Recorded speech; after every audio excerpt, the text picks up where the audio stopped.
ಕೆಆರ್ಪುರ ಕ್ಷೇತ್ರದ ಉದಯನಗರದಲ್ಲಿ ಬೃಹತ್ ಆರೋಗ್ಯ ತಪಾಸಣಾ ಶಿಬಿರವನ್ನು ಹಮ್ಮಿಕೊಳ್ಳಲಾಗಿತ್ತು. ಅತ್ಯುತ್ತಮ ಆರೋಗ್ಯ, ಅತ್ಯುತ್ತಮ ಜೀವನ ಹಾಗೂ ಸಕಾಲದಲ್ಲಿ ಆರೋಗ್ಯ ತಪಾಸಣೆ ಇವುಗಳಿಂದ ನಮ್ಮ ಆರೋಗ್ಯ ಕಾಪಾಡಿಕೊಳ್ಳುವುದು ನಮ್ಮ ಹೊಣೆ ಎನ್ನುವ ಸಂದೇಶ ನೀಡುವುದರ ಜೊತೆಗೆ ಉದಯನಗರ ಸುತ್ತಮುತ್ತಲಿನ ಸಾರ್ವಜನಿಕರ ಆರೋಗ್ಯದ ದೃಷ್ಟಿಯಿಂದ ಉಚಿತ ಆರೋಗ್ಯ ತಪಾಸಣಾ ಶಿಬಿರವನ್ನು ಉದಯನಗರದ ಬಿಜೆಪಿ ಮುಖಂಡರು ಸಮಾಜ ಸೇವಕರಾದ ಈಶ್ವರ್ರವರು ಆಯೋಜಿಸಿದ್ದರು. ಡಿವೈನ್ ಗ್ರೇಸ್ ಆಸ್ಪತ್ರೆ, ಇಂಟಿಗ್ರೇಟೆಡ್ ಮಲ್ಟಿ ಸ್ಪೆಷಾಲಿಟಿ ಆಸ್ಪತ್ರೆಯ ಸಹಯೋಗದೊಂದಿಗೆ ಹಮ್ಮಿಕೊಳ್ಳಲಾಗಿದ್ದ ಶಿಬಿರದಲ್ಲಿ ಕ್ಷೇತ್ರದ ಜನಪ್ರಿಯ ಶಾಸಕರಾದ ಬಿಎ ಬಸವರಾಜರವರು ಪಾಲ್ಗೊಂಡು ಈಶ್ವರ್ರವರ ಕಾರ್ಯವನ್ನು ಶ್ಲಾಘಿಸಿದರು. ಈ ವೇಳೆ ಉಚಿತ ಕನ್ನಡಕಗಳನ್ನು ವಿತರಿಸಿದರು.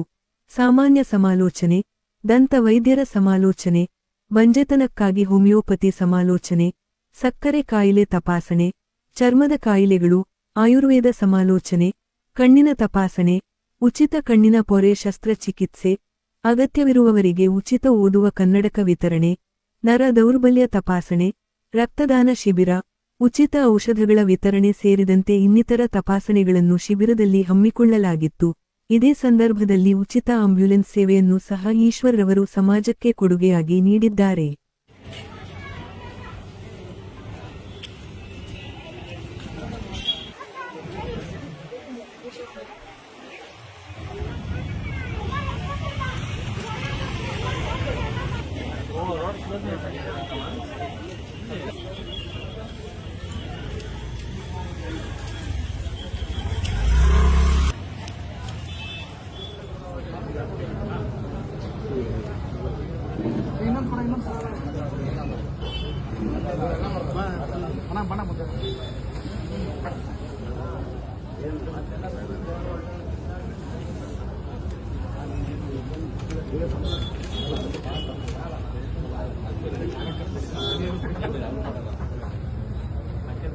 Thank you.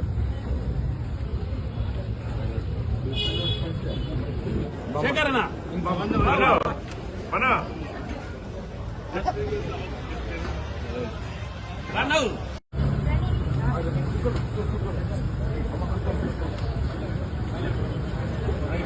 ನಮಸ್ತೆ, ನನ್ನ ಹೆಸರು ಈಶ್ವರ ಅಂತ. ನಾವು ಉದಯನಗರದ ನಿವಾಸಿ ಆಗಿರ್ತೇನೆ. ಇವತ್ತು ಆ್ಯಕ್ಚುಲಿ ನಾವು ಹಮ್ಮಿಕೊಂಡಿರೋ ಕಾರ್ಯಕ್ರಮ ಏನಂದರೆ ಮೆಗಾ ಹೆಲ್ತ್ ಫ್ರೀ ಕ್ಯಾಂಪ್ ಅಂತ ಹಮ್ಮಿಕೊಂಡಿದ್ದೀವಿ. ಇವತ್ತು ಆಲ್ಮೋಸ್ಟು ಒಂದು 20-25 ಟೆಸ್ಟಸ್ಸು ನಾವು ಹೆಲ್ತ್ ಫ್ರೀ ಚೆಕಪ್ ಮಾಡಿಸ್ಕೊಡ್ತಾ ಇದ್ದೀವಿ. ಅದರಲ್ಲಿ BP ಆಗಲಿ, ಶುಗರ್ ಆಗಲಿ, ಬೋನ್ಸ್ ಟೆಸ್ಟ್ ಆಗಲಿ, ಸ್ಕಿನ್ನು, ಹೈ ಮತ್ತು ಇನ್ನೂ ಸುಮಾರು ಟೆಸ್ಟ್ಗಳನ್ನ ಇವತ್ತು ಫ್ರೀಯಾಗಿ ಜನಗಳಿಗೋಸ್ಕರ ಮಾಡ್ತಾಯಿದ್ದೀವಿ. ಇವಾಗ ಜನಗಳೆಲ್ಲ ಸುಮಾರು ಜನ ಬರ್ತಾ ಇದ್ದಾರೆ. ಬಂದು ಇಲ್ಲೆಲ್ಲ ಫ್ರೀ ಹೆಲ್ತ್ ಕ್ಯಾಂಪ್ನ ತುಂಬ ಚೆನ್ನಾಗಿ ತೊಗೊತಾ ಇದ್ದಾರೆ. ಅದೇ ರೀತಿಯಾಗಿ ಇದು ಫ್ರೀ ಹೆಲ್ತ್ ಕ್ಯಾಂಪಲ್ಲಿ ಜೊತೆಗೆ ಬ್ಲಡ್ ಕ್ಯಾಂಪ್ ಕೂಡ ಇದೆ. ಅವರು ಸುಮಾರು ಜನ ಬ್ಲಡ್ ಕೂಡ ಕೊಡ್ತಾ ಇದ್ದಾರೆ. ಇದನ್ನು ಹಿಂಗೆ ಜನಗಳು ಬಂದು ನಮಗೂ ಪ್ರೋತ್ಸಾಹಿಸಿ ನಾವು ಜನಗಳಿಗೆ ನಾವು ಹೆಲ್ಪ್ ಮಾಡೋಕ್ಕೆ ನಮಗೂ ಇನ್ನೂ ಉತ್ಸಾಹ ಬರುತ್ತೆ ಅಂತ ಈ ಸಂದರ್ಭದಲ್ಲಿ ಹೇಳ್ತೀನಿ. ಪ್ರತಿ ವರ್ಷ ಈ ಥರ ಆರೋಗ್ಯ ಶಿಬಿರ ಹಮ್ಮಿಕೊಳ್ತಾ ಇರ್ತೀರಾ? ಜನರ ರೆಸ್ಪಾನ್ಸ್ ಪ್ರತಿ ವರ್ಷ ಹಮ್ಮಿಕೊಂತೀವಿ ಇದೇ ಥರನೇ. ಪ್ರತಿ ವರ್ಷವೂ 500ರಿಂದ 600, 700ವರೆಗೂ ನಮಗೆ ಸೀರಿಯಲ್ ನಂಬರ್ ಬರುತ್ತೆ. ಅದರಲ್ಲಿ ಸೇಮ್ ಟೆಸ್ಟಸ್ಸೇ ಇರುತ್ತೆ. ಈ ಸಾರಿ ಹೋದ ಸಾರಿ ಒಂದು 17ರಿಂದ 18 ಟೆಸ್ಟ್ ಇತ್ತು. ಈ ಸಾರಿ ಒಂದು 20-22 ಟೆಸ್ಟ್ ಮಾಡ್ಕೊಂಡಿದ್ದೀವಿ. ಮತ್ತು MLA ಅವರು ಬಂದಿದ್ದರು, ನಮ್ಮ ಬಸವರಾಜಣ್ಣ ಬಂದಿದ್ದರು. ಅವರು ಬಂದು ನಮಗೆ ತುಂಬ ಸ್ಪೋರ್ಟಿವ್ ಆಗಿ ಮಾಡಿ ಹೋಗಿದ್ದಾರೆ. ನಮ್ಮ ಎಕ್ಸ್ ಕಾರ್ಪೊರೇಟರ್ ಆಗಲಿ ಎಲ್ಲರೂ ಬಂದಿದ್ದರು. ನಾಗರಾಜಣ್ಣ, ಸೂರ್ಯಣ್ಣ, ನಮ್ಮ ಪುಟ್ಟ ಅವರು ಎಲ್ಲರೂ ಬಂದಿದ್ದು, ಮತ್ತು ನಮ್ಮ ಮುಖಂಡರು ಎಲ್ಲರೂ ಬಂದಿದ್ದಾರೆ, ಮತ್ತು ನಮ್ಮ ಸ್ನೇಹಿತರು. ಅದೇ ರೀತಿಯಾಗಿ ನಮ್ಮ ಡಾಕ್ಟ್ರು ಕೂಡ ಇಂಟಿಗ್ರೇಟಿವ್ ಫೆಸಿಲಿಟಿ ಅಂತ ಅವರು ಡಾಕ್ಟ್ರು ಕೂಡ ಬಂದಿದ್ದಾರೆ. ಅವರು ತುಂಬ ಸಪೋರ್ಟ್ ಮಾಡ್ತಾಯಿದ್ದಾರೆ.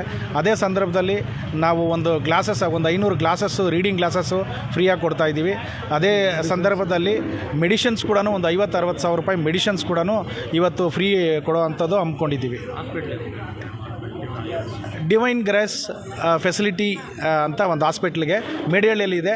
ಅವರು ಅಷ್ಟೇ ನಮಗೋಸ್ಕರ ಒಂದು ಇದನ್ನು ಬಿಟ್ಟಿದ್ದಾರೆ, ಒಂದು ಆಫರ್ ಬಿಟ್ಟಿದ್ದಾರೆ. ಏನಂದರೆ ಇವತ್ತು ಇಲ್ಲಿ ಒಂದು ನಾವು ಲೀಫ್ಲೆಟ್ ಕೊಡ್ತೀವಿ, ಅದನ್ನು ತೊಗೊಂಡೋದ್ರೆ ಅವ್ರಿಗೆ ಫ್ರೀ ಮೆಡಿಕಲ್ ಚೆಕಪ್ಪು ಮತ್ತು ಒಂದು ಫಿಸಿಯೋಥೆರಪಿ ಫ್ರೀಯಾಗಿ ಕೊಡ್ತಾರೆ. Thank you so much. ಇವತ್ತು ಇಲ್ಲೆಲ್ಲ ಬಂದು ನನ್ನ ಜನಗಳೆಲ್ಲ 56 ವಾರ್ಡ್ ಜನಗಳೆಲ್ಲ ಬಂದು ಇಲ್ಲಿ ಇಷ್ಟೊಂದು ನನ್ನ ಕಾರ್ಯಕ್ರಮನ ಅದ್ಭುತವಾಗಿ ಮಾಡಿಕೊಟ್ಟಿರೋದಕ್ಕೆ ಎಲ್ಲರಿಗೂ ನಾನು ಧನ್ಯವಾದಗಳು ಹೇಳ್ತೀನಿ. ನಿಮ್ಮ ಪ್ರೀತಿ ವಿಶ್ವಾಸ ಹಿಂಗೇ ಇರಲಿ ಅಂತ ನಾನು ಎಲ್ಲರ ಜನಗಳಲ್ಲಿ ನಾನು ಕೇಳ್ಕೊತೀನಿ. Thank you so much.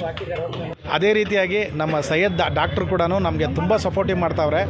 ಇದಕ್ಕೆ ಈ ಕ್ಯಾಂಪ್ಗೆ ಮುಖ್ಯವಾದ ಕಾರಣ ಅಂದರೆ ಇವರಿಂದನೇ ಇವತ್ತು ಎಲ್ಲ ಇವ್ರನ್ನ ನಮ್ಮ ಸಂಗಡಿಗರನ್ನೆಲ್ಲ ಕರ್ಕೊಂಬಂದು ನಮ್ಗೆ ಇಷ್ಟೊಂದು ಸ್ಪೋರ್ಟಿವ್ ಆಗಿ ನಾವು ಮಾಡೋದಕ್ಕೋಸ್ಕರ ಹೆಲ್ಪ್ ಮಾಡ್ತಾ ಇದ್ದಾರೆ. ಅಂದರೆ ನಮ್ಮ ಸೈಯದ್ ಡಾಕ್ಟ್ರನ್ನ ನಾನು ಯಾವತ್ತೂ ಮರೆಯಲ್ಲ. Thank you so much Syed ಡಾಕ್ಟ್ರೆ, ಥ್ಯಾಂಕ್ ಯು ಸೊ ಮಚ್. ಇವತ್ತು ಹೆಲ್ತ್ ಕ್ಯಾಂಪು ತುಂಬ ಅದ್ಧೂರಿಯಾಗಿ ನಡಿಬೇಕು ಅಂದ್ರೂ ಒಂದು ಕಾರಣ ನಮ್ಮ ಸೈಯದ್ ಡಾಕ್ಟ್ರ್ ಆಗಲಿ ಮತ್ತು ನಮ್ಮ ದೊಡ್ಡ ಡಾಕ್ಟ್ರು ಇವರು ಕಂಪ್ಲೀಟಾಗಿ ಎಲ್ಲ ಫೆಸಿಲಿಟಿನೂ ಕೊಟ್ಟಿದ್ದು ಇವ್ರ ಕಡೆಯಿಂದನೇ. ಇವತ್ತು ಸಕ್ಸಸ್ಫುಲ್ ಆಗಬೇಕು ಅಂದ್ರೂ ಇವ್ರ ಕಡೆಯಿಂದನೇ. ಆ ಥರನೇ ನಮ್ಮ ಡಾಕ್ಟ್ರು ಒಂದೆರಡು ಮಾತಾಡ್ತಾರೆ, ನಮ್ಮ ಹಾಸ್ಪಿಟ್ಲ್ ಬಗ್ಗೆ ಸ್ವಲ್ಪ ಹೇಳ್ತಾರೆ. ಸರ್, ಎಲ್ಲರಿಗೂ ನಮಸ್ಕಾರ. ನಾನು ಡಾಕ್ಟರ್ ಶಶಿಕಾಂತ್ ಅಂತೇಳಿ. ಒಂದು ಇಂಡಿಯಾದಲ್ಲಿ ಹೆಲ್ತ್ ಕೇರ್ ರೆವಲ್ಯೂಷನಿಗೆ ಬೇಕಾಗಿರೋದು 1947 ಇಂಡಿಯಾಗೆ ಫ್ರೀಡಮ್ ಬಂತು. ಬಟ್ ಎಜುಕೇಷನ್ ಮತ್ತು ಹೆಲ್ತ್ ಕೇರಲ್ಲಿ ಇನ್ನೂ ತುಂಬ ರೆವಲ್ಯೂಷನ್ ಆಗಬೇಕಾಗಿದೆ. ಪೊಲಿಟಿಕಲ್ ವಿಲ್ ಮತ್ತು government will and people's involvement ಈ ಥರ ಬೇಕು. ಸೊ ಇದೊಂದು best example how the government ಮತ್ತು team of politicians and the private players how they can play important role in the health care. ನಮ್ಮ health ಕೇರಲ್ಲಿ ಏನಿದೆ ಅಂದರೆ 75% ಎಲ್ಲರೂ out of the pocket investment ಮಾಡ್ತೇವೆ, ಎಲ್ಲ ನಾವು ನಮ್ಮ ಜೇಬಿಂದ ಹೋಗುತ್ತೆ. ಸೊ ಈ ಥರ ಕೆಲವು ಆ್ಯಕ್ಟಿವಿಟೀಸಲ್ಲಿ ಸ್ವಲ್ಪ ಹೆಲ್ತ್ ಅವೇರ್ನೆಸ್ ಕ್ಯಾಂಪ್ಸ್ಗಳನ್ನು ಮಾಡಿದ್ರೆ ನಮಗೆ ಜನಗಳಿಗೆ ಹೆಲ್ತ್ ಅವೇರ್ನೆಸ್ ಸ್ವಲ್ಪ ಗೊತ್ತಾಗುತ್ತೆ ಜನಗಳಿಗೆ. ಸೊ ಅದರಿಂದ ಬೆನಿಫಿಟ್ಸು ಜಾಸ್ತಿ. ನಮ್ಮದು ಡಿವೈನ್ ಗ್ರೇಸ್ ಹಾಸ್ಪಿಟಲ್ ಅಂತೇಳಿ ಒಂದು ಕಿತಿಗನೂರಲ್ಲಿ ಒಂದು 100 ಬೆಡೆಡ್ ಹಾಸ್ಪಿಟಲ್ ಮಾಡಿದ್ದೀವಿ. ಅದರಲ್ಲಿ ಇಂಟಿಗ್ರೇಟಿವ್ ಥೆರಪೀಸ್ ಆಫರ್ ಮಾಡ್ತೀವಿ. ಇಂಟಿಗ್ರೇಟಿವ್ ಥೆರಪೀಸ್ ಅಂದರೆ ಬೇರೆ ಬೇರೆ ಸ್ಟ್ರೀಮ್ಸ್ ಆಫ್ ಮೆಡಿಸಿನ್ಸ್ ಪ್ರಾಕ್ಟೀಷನರ್ಸು ಒಂದೇ ಪ್ಲೇಸಲ್ಲಿ ನಿಮ್ಗೆ ಸಿಗ್ತಾರೆ. ಹೋಮಿಯೋಪತಿ ಆಗಿರ್ಬೋದು, ಅಲೋಪತಿ ಆಗಿರ್ಬೋದು, ಆಯುರ್ವೇದ ಆಗಿರ್ಬೋದು, ಅಕ್ಯುಪಂಕ್ಚರ್ ಆಗಿರ್ಬೋದು, ಬೇರೆ ಸ್ಟ್ರೀಮ್ಸ್ ಆಫ್ ಮೆಡಿಸಿನ್ಸು ಒಂದೇ ಪ್ಲೇಸಲ್ಲಿ ಸಿಗ್ತವೆ. ತುಂಬ ಅಫೋರ್ಡೆಬಲ್ ಸರ್ವಿಸಸ್ ನಾವು ಕೊಡ್ತಾಯಿದ್ದೀವಿ. ಮತ್ತು ಇದನ್ನು ನಾವು ಎವಿಡೆನ್ಸ್ ಬೇಸ್ಡ್ ಆಗಿ ಕೊಡ್ತೀವಿ. ಸುಮ್ಮನೆ ಯಾವುದು ಕ್ಲೇಮ್ಸ್ ಮಾಡಲ್ಲ, ನಾವು ಅದು ಕ್ಯೂರ್ ಮಾಡ್ತೀವಿ, ಇದು ಕ್ಯೂರ್ ಮಾಡ್ತೀವಿ, ಕ್ಯಾನ್ಸರ್ ಕ್ಯೂರ್ ಮಾಡ್ತೀವಿ ಅಂತೇಳಿ ಆಗಲ್ಲ. ಇಂಡಿಯಾದಲ್ಲಿ ಹೆಲ್ತ್ ಕೇರಲ್ಲಿ ತುಂಬ ಕ್ಲೇಮ್ಸ್ಗಳು, ಗೋಲ್ಮಾಲ್ಗಳು ಜಾಸ್ತಿ ಇರುತ್ತೆ. ಅದನ್ನು ಒಂದು ಅಥೆಂಟಿಕ್ ಆಗಿ ಎವಿಡೆನ್ಸ್ ಬೇಸ್ಡ್ ಆಗಿ ಮಾಡೋ ಪ್ರಾಕ್ಟೀಸ್ ಒಂದು ಪ್ಲ್ಯಾನ್ ನಾವು ಮಾಡ್ತೀವಿ. Thank you. ಜನರು ಇವತ್ತಿನ ಶಿಬಿರನ ಜನಗಳಿಗೆ ನೋಡಿ, ನಾನ್ ಕಮ್ಯುನಿಕೇಬಲ್ ಡಿಸೀಸ್ ಅಂತ ಹೇಳ್ತೀವಿ. ನಾನ್ ಕಮ್ಯುನಿಕೇಬಲ್ ಡಿಸೀಸ್ ನಮಗೆ ಎಲ್ಲಿವರೆಗೆ ನಾವು ಟೆಸ್ಟ್ ಮಾಡ್ತೀವೋ ಗೊತ್ತೇ ಆಗಲ್ಲ. ಸೈಲೆಂಟ್ ಕಿಲ್ಲರ್, ಹೈಪರ್ ಟೆನ್ಷನ್ ಅಂದರೆ ಸೈಲೆಂಟ್ ಕಿಲ್ಲರ್ ನಾವು ಯಾವಾಗಲೂ ಬ್ಲಡ್ ಪ್ರೆಷರ್ ಚೆಕ್ ಮಾಡ್ತೀವಿ, ಅದು ನಮ್ಗೆ ಗೊತ್ತೇ ಇರಲ್ಲ. ಕೆಲವರಿಗೆ 180/100 ಇರುತ್ತೆ, 220/100 ಇರುತ್ತೆ. ಯಾವಾಗ ಗೊತ್ತಾಗುತ್ತೆ ಅಂದರೆ ಹಾರ್ಟ್ ಅಟ್ಯಾಕ್ ಆಯಿತು ಅಥವಾ ಬ್ರೈನ್ ಅಟ್ಯಾಕ್ ಆಯಿತು ಆವಾಗಲೇ ಗೊತ್ತಾಗುತ್ತೆ. ಸೊ ಅಂಥ ಸಣ್ಣ ಪುಟ್ಟ ನಾವು ಸರ್ವಿಸಸ್, ಕೆಲವು ಕಣ್ಣಲ್ಲಿ ಕೆಟ್ರಾಕ್ಟ್ ಇರುತ್ತೆ, ಕಣ್ಣು ಇಂಟ್ರಾ ಆಕ್ಯುಲರ್ ಬ್ಲೀಡ್ ಅಂತ ಹೇಳ್ತೀವಿ, ಅದೆಲ್ಲನೂ ಸಿಂಪಲ್ ಬೇಸಿಕ್ ಇನ್ವೆಸ್ಟಿಗೇಷನ್ ಮಾಡೋದ್ರಿಂದನೂ ಗೊತ್ತಾಗುತ್ತೆ. ಈ ಸರ್ವಿಸಸಲ್ಲಿ ಐ ಕ್ಯಾಂಪ್ ಮಾಡ್ತಾಯಿದ್ದೀವಿ, ಶುಗರ್ ಟೆಸ್ಟ್ ಮಾಡ್ತಾಯಿದ್ದೀವಿ, ನಮ್ಮ ಹೈಪರ್ ಟೆನ್ಷನ್ದು ಅನಾಲಿಸಿಸ್ ಮಾಡ್ತಿದ್ದೀವಿ, ಮತ್ತು ರೆಸ್ಪಿರೇಟರಿ ನಮ್ಮ ಲಂಗ್ ಫಂಕ್ಷನ್ ಟೆಸ್ಟ್ ಇದೆ, ಎಲ್ಲನೂ ಅನಲೈಸ್ ಮಾಡ್ತೀವಿ. ಪ್ಲಸ್ ಒಂದು ಸಂಪೂರ್ಣ ಇಂಟಿಗ್ರೇಟಿವ್ ಥೆರಪೀಸ್ ಅಂದರೆ ಒಂದು ಪರ್ಟಿಕ್ಯುಲರ್ ಡಾಕ್ಟ್ರು, 3-4 ಪರ್ಟಿಕ್ಯುಲರ್ ಡಾಕ್ಟ್ರು, ಅದು ಕಾಮನ್ ನಾವು ಪ್ಲ್ಯಾಟ್ಫಾರ್ಮಲ್ಲಿ ಎಲ್ಲೆಲ್ಲಿ ಏನೇನಾಗಿದೆ ನಿಮಗೆ ಬಾಡಿಲಿ ಹೇಳ್ತೀವಿ. ಮತ್ತು ನಿಮಗೆ ಹೆಚ್ಚಿನ ಮಾಹಿತಿ ಅಥವಾ ಹೆಚ್ಚಿನ ಡೀಟೇಲ್ಸ್ ಬೇಕಿದೆ ಸ್ಪೆಷಲಿಸ್ಟ್ ಹತ್ರ ನಾವು ಕಳಿಸ್ತೀವಿ. ಸೊ ಸಮೂಹದಲ್ಲಿ ಜಾಸ್ತಿ ಹೃದಯಾಘಾತ ಕೇಸ್ ಜಾಸ್ತಿ ಆಗ್ತದೆ. ಹೃದಯಾಘಾತ ಇದು ನಾನ್ ಕಮ್ಯುನಿಕೇಬಲ್ ಡಿಸೀಸಲ್ಲಿ ಬರುತ್ತೆ. ಸೊ ನಾವು ಇಂಡಿಯಾದಲ್ಲಿ ಏನಂದರೆ 68% ಡೆತ್ಗಳು 40-60 ವಯಸ್ಸಿನವರಿಗೆ ಆಗುತ್ತೆ. ಇದರಿಂದ ಮೇನ್ ಕಾರಣ ಅಂದರೆ ಬಾಡಿ ಆ್ಯಕ್ಟಿವಿಟೀಸ್ ಕಡಿಮೆ ಆಗಿದೆ, ಬ್ರೈನ್ ಆ್ಯಕ್ಟಿವಿಟೀಸ್ ಜಾಸ್ತಿ ಆಗಿದೆ, ಯೋಚನೆಗಳು ಜಾಸ್ತಿ ಆಗಿದೆ, ಬಾಡಿ ಮೂಮೆಂಟ್ ಕಡಿಮೆ ಆಗಿದೆ. ಪೇಷಂಟ್ ನಮ್ಮ ಜನಗಳಿಗೆ ಜಾಸ್ತಿ ಅರ್ಲಿ ಡೆತ್ಸ್ ಆಗೋದ್ರಲ್ಲಿ ಅವರು ಡೆಸ್ಕ್ ಡಿಸೀಸ್, ನಾವು ಏನಂತೀವಿ sitting is a new form of disease. ಕುಂತಿರ್ತಾರೆ, ಬೆಳಗ್ಗೆ 9 ಗಂಟೆಯಿಂದ ಸಾಯಂಕಾಲ 5 ಗಂಟೆವರೆಗೆ ಕುಂತಿರ್ತಾರೆ.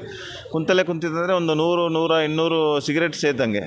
ಸೊ ಫಿಸಿಕಲ್ ಆ್ಯಕ್ಟಿವಿಟಿ ಕಡಿಮೆ, ಅದಕ್ಕೋಸ್ಕರ ಹಾರ್ಟ್ ಅಟ್ಯಾಕ್ಸು ಇವೆಲ್ಲವೂ ಜಾಸ್ತಿ ಆಗ್ತದೆ. ಅದು part of the non communicable disease. ನಮ್ಮ ಡಾಕ್ಟರ್ ಫೆಸಿಲಿಟಿ ಹೆಂಗಿರ್ತಾರೆ, ಡಾಕ್ಟರ್ ಯಾವಾಗ ಬರ್ತಾರೆ ಅಂದರೆ ಯಾವಾಗ ರೋಗಗಳು ಬರುತ್ತೆ ಆವಾಗ ಡಾಕ್ಟರ್ ಬರ್ತಾರೆ. ಈ ಸರ್ವಿಸಸ್ ಏನಂದರೆ ರೋಗಗಳ ಬರೋಕ್ಕಿಂತ ಮುಂಚೆ ಪ್ರಿವೆಂಟಿವ್ ಆಗಿ ಏನಾದರೂ ಮಾಡ್ಬೋದಾ ಅಂತೇಳಿ ಒಂದು ಎವ್ಯಾಲ್ಯೂಯೇಷನ್.